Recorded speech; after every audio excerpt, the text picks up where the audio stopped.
Hey, well, welcome. Here we are with Frecovery Friday on February 1st. Try to say that 3 times fast.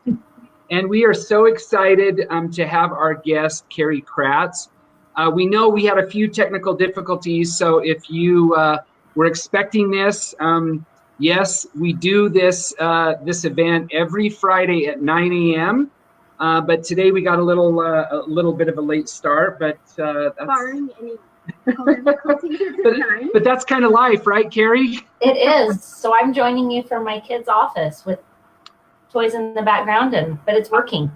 We love it. Well, yeah. One of the things, is there any way you can raise your seat, just a little bit? I know. Let's see. Yay! Yeah. There we go. Right on. That way, everybody can see it kind of over your name and everything else. Well.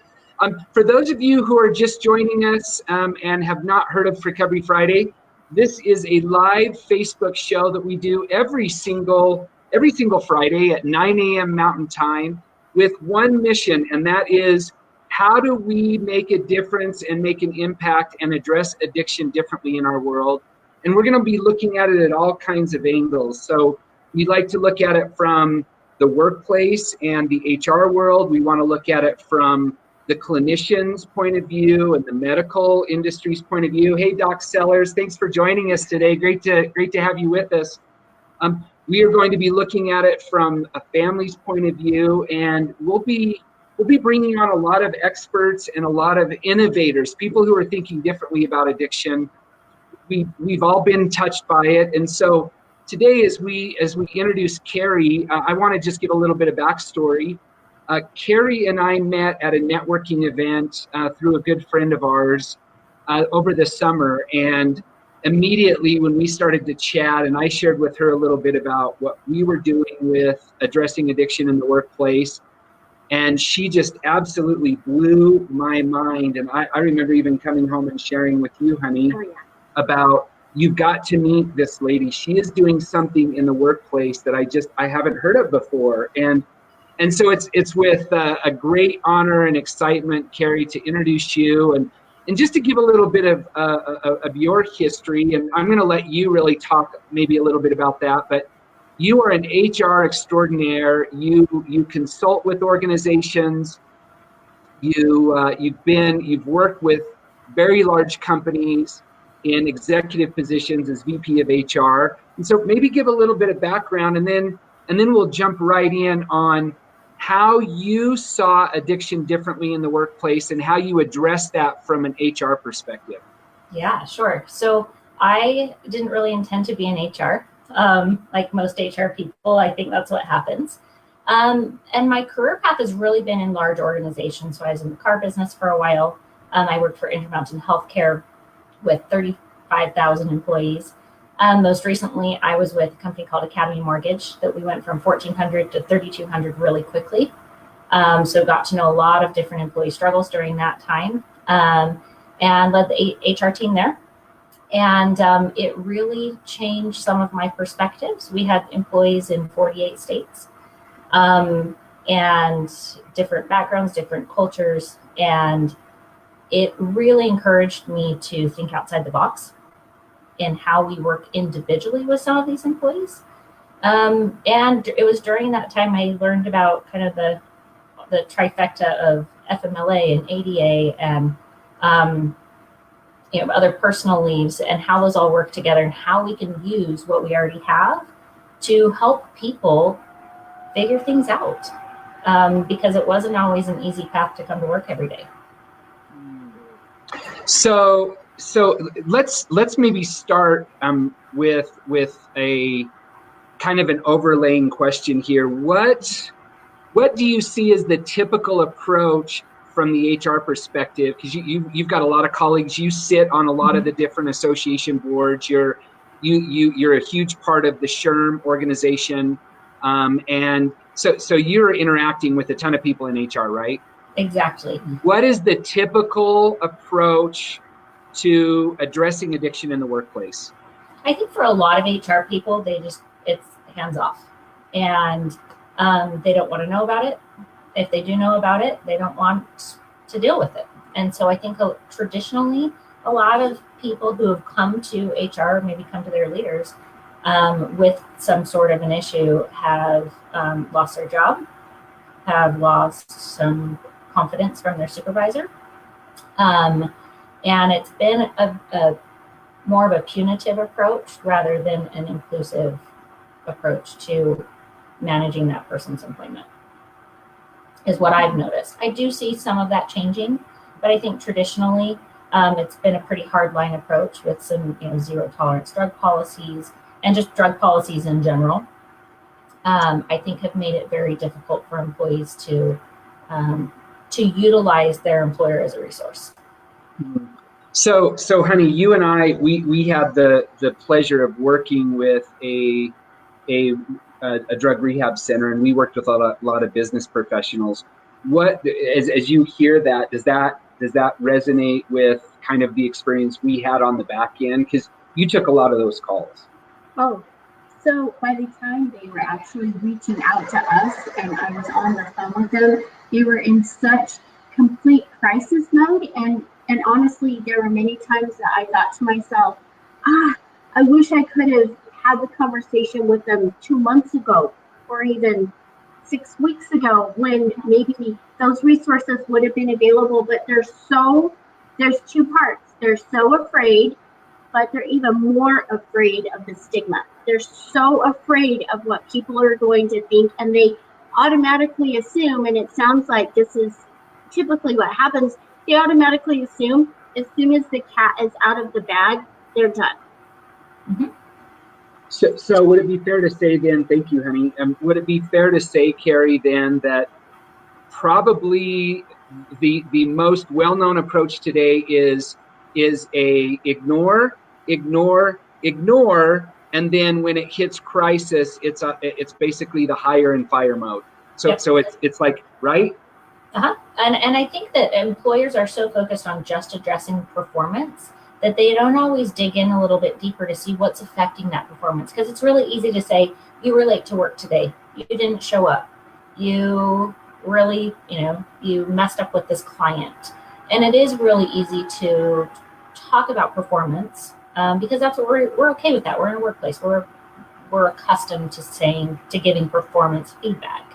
I think the harder question to ask, and it's something that I encourage every single HR person to do when you're addressing performance or managers, there's one question that I tell everybody to ask. If you're having a performance conversation, you always ask, is there something that I need to know about that is keeping you from performing the full functions of your job? Wow, what a great question. That question right there would open up the door for people to start to feel safe and like they can trust, and I would love to think that it could help them begin feeling like somebody's actually on their side, because typically outside of work also they've isolated themselves to such an extent that they feel so alone. Mm-hmm. And if you have like write-up forms or the forms that you typically use in HR, I think put it on there. Put it on there as, where you have an employee sign the acknowledgement. Put it on there as a reminder to everyone who's delivering that. Is there something that I need to know about that's keeping you from performing the full functions of your job? And at the same time, as an HR professional, that then protects me too. Because if we go down this road and someone doesn't ever tell me, I can't do anything to help them. Right. But it takes asking that kind of over and over again, I think, sometimes for people to open up and say, I do have something, and I maybe need some time off, or I need, whatever it might be. And that allows you to then create a plan where you can work with that person. So we love, you've really confirmed to us what we've always assumed from the other side, right? We're on the other side. We're the ones that have taken the calls. We've worked with people that have struggled. And even when I've had the opportunity to speak at some of these HR events, I talk about this hire and fire model. And here's my understanding of really why we make a lot of the choices we make. We just don't have a better solution. And so typically it's not that HR is bad, or HR, they're a bunch of jerks. It's more they're ill-equipped or just haven't been educated enough to really understand there's a better solution out there, right?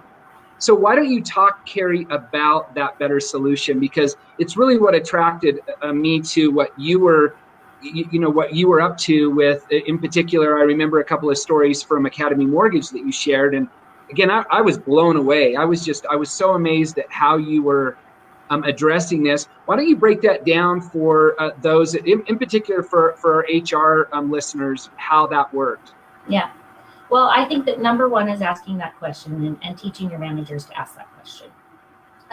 Not just because of, some of the things we're talking about today, but maybe someone has a family member that's going through some health issues, and there's resources out there that most employers have access to that can help. I think that it's really important for HR people to understand how this all plays in with some of the laws, with ADA and with FMLA, the Americans with Disabilities Act, as well as the Family Medical Leave Act, because there are protections for some of these employees. Again, it depends on the circumstances, but there are ways to utilize what you've already got to help employees. And I think a lot of employees don't know that. So I think, one, you've got to ask those questions as an HR person. Two, you have to know how to utilize your leave entitlements, or maybe your company has a personal leave plan or policy that and helping educate employees on how to access that and when it's appropriate and how you do that. I do want to clarify one thing though with leaves, and I think this gets a little tricky sometimes, is, we do our best to help employees, and that's really important that we strive to utilize every resource that we have. However, within those plans, it doesn't allow leave time for people who are late to work because they're using or not coming in. It's specifically for treatment, and that's why we have to push those people into having some help, involving your healthcare professionals, and that's how you utilize those benefits at work. So that's a really important clarification, I think, is all of those programs are there for treatment. So when you say we utilize these programs for employees who are struggling, know that you're not utilizing those programs as an excuse for them to not come to work. Does that make sense? Yeah. Okay. Yeah, right. I think when you're having a conversation with some of your senior leaders, your CEO, your CFO, I think that's a really important designation and clarification. But one of the things that I did is, when I knew that we had somebody who, when they had come to me or they had talked to their supervisor, they went on my list. And I had one person, I called him every Monday morning at 6:30 in the morning. And I know, people don't know that. It's not anything that was set up. But I called him to make sure he was awake and he could get to work. I don't think that also having compassion and working with people necessarily means that you have to tolerate behaviors. With this particular gentleman, I told him, I said, you know what, we're going to work through this, and we will make sure that you are afforded every opportunity to be able to come to work and do your job well. But you have to come to work. You have to show up and you have to do your job. Yeah, so you bring up something. So on our end, when we have worked in the industry, one of the things that we really had a couple of camps when it came to business professionals. There was the camp that were scared to death and hadn't shared anything with HR, right? And they felt like, I'm going to get fired. This isn't going to work. I don't dare say anything. But then there was this other camp that was like, well, I'm totally protected.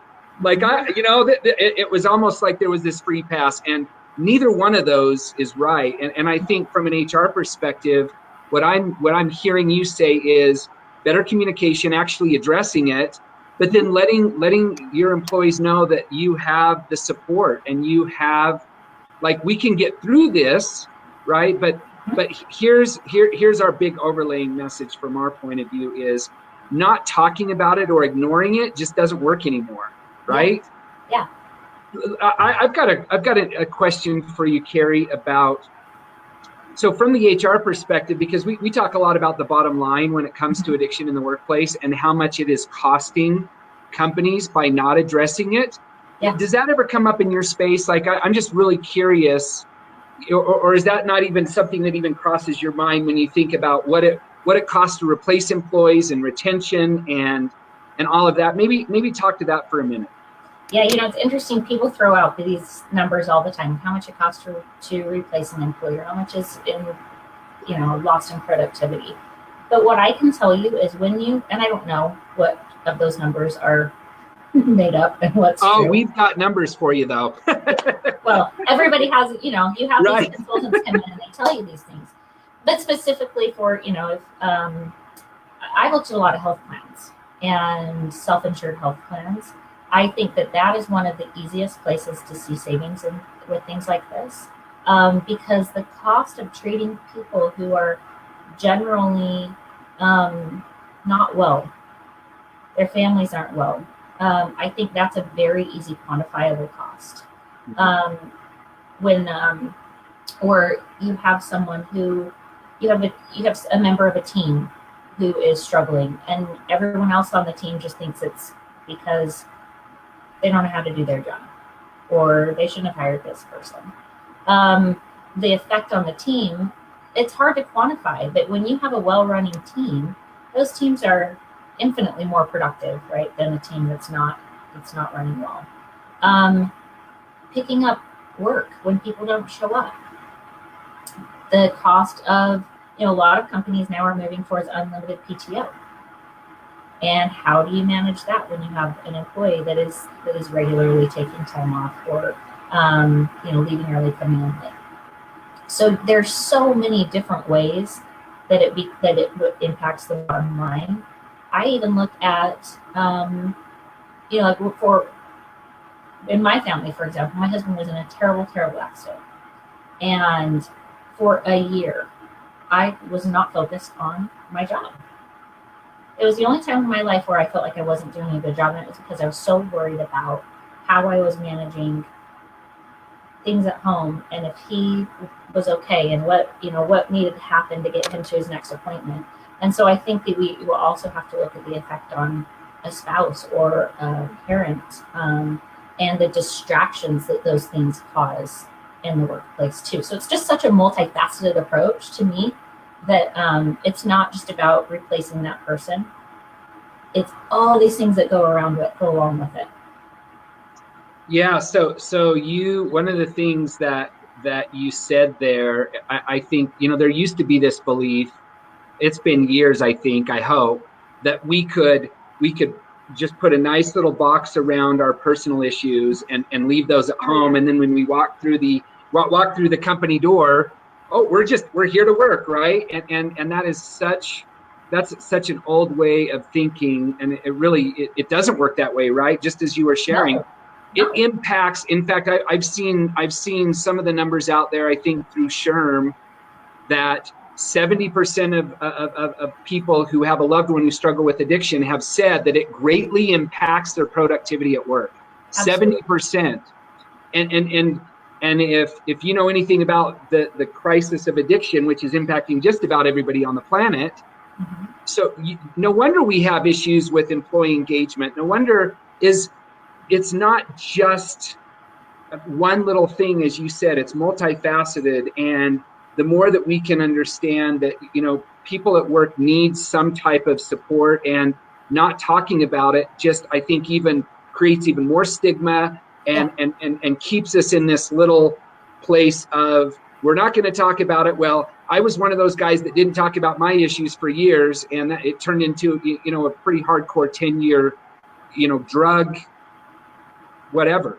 So I love that. What would be, as we start to wrap up here, what would be, so one of the things maybe talk about, and I know that you have a pretty innovative approach to drug policies.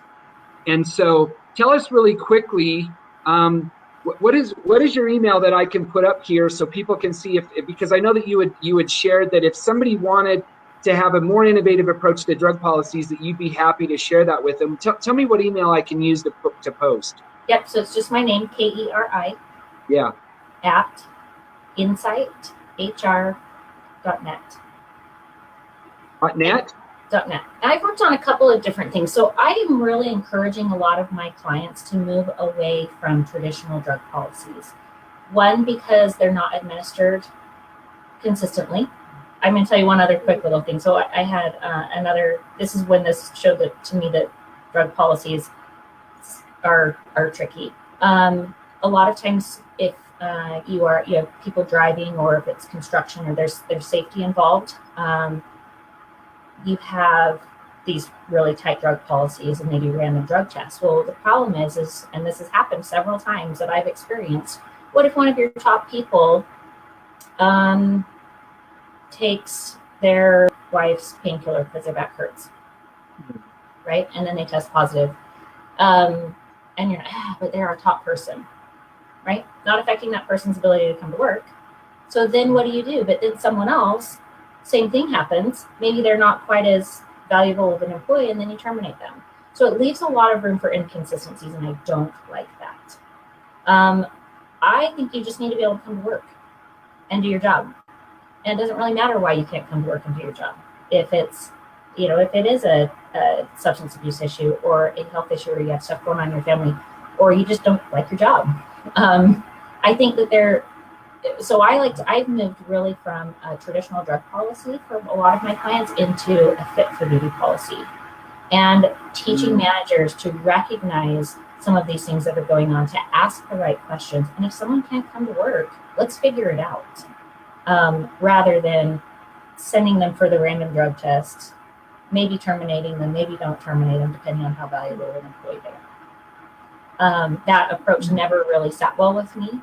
And so I've developed a couple of things, a fit for duty policy that addresses drugs and alcohol in the workplace. You can't come to work intoxicated. There's certain standards there, but also kind of a flow chart to help managers recognize, does this person need more training? Am I not doing, have I not communicated well with them? Or is there something else going on that I need to dig a little deeper?